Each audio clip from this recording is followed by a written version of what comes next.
Son Excellence, Monsieur Ibrahim Traoré, président du Burkina Faso. Son Excellence, Monsieur Antonio Guterres, secrétaire général des Organisations des Nations Unies. Chers frères et sœurs d'Afrique francophone et vous tous citoyens du monde libre.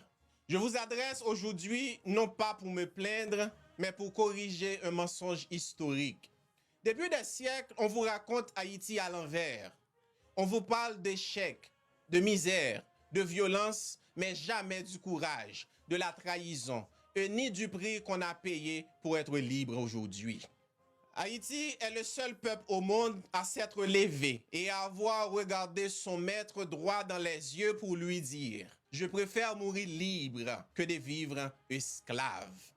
Et ce jour-là, le 1er janvier 1804, l'ordre du monde blanc a vacillé. Les puissances coloniales ont eu peur. Et alors, elles se sont liguées, non pour nous saluer, mais pour nous punir.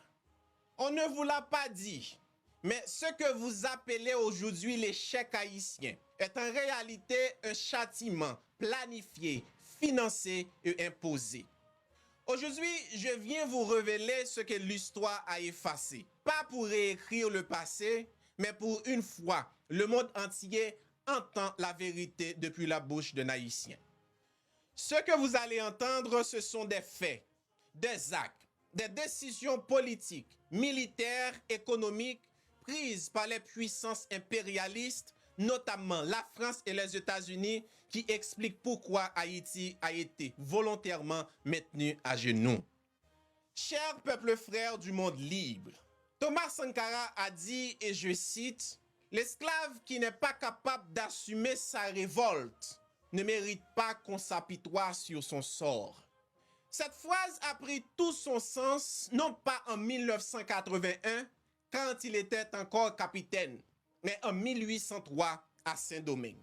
Quand des hommes noirs, des esclaves venant d'Afrique, comme Jean-Jacques Dessalines, Capois-Lamort, Henri Christophe, ont pris les armes, les machettes, les pierres et ont osé répondre à la barbarie par la révolte. Le 18 novembre 1803, à Vertières, dans le nord d'Haïti, ils ont infligé une défaite humiliante et historique à l'armée française. L'armée la plus puissante, la plus équipée, la plus arrogante de l'époque. Ils ont combattu au corps à corps face à des canons, des baïonnettes, des fusils et ils ont gagné. Cette liberté n'a pas été négociée. Ils l'ont arrachée au prix de leur vie. Et le 1er janvier 1804, ils ont fait ce qu'aucun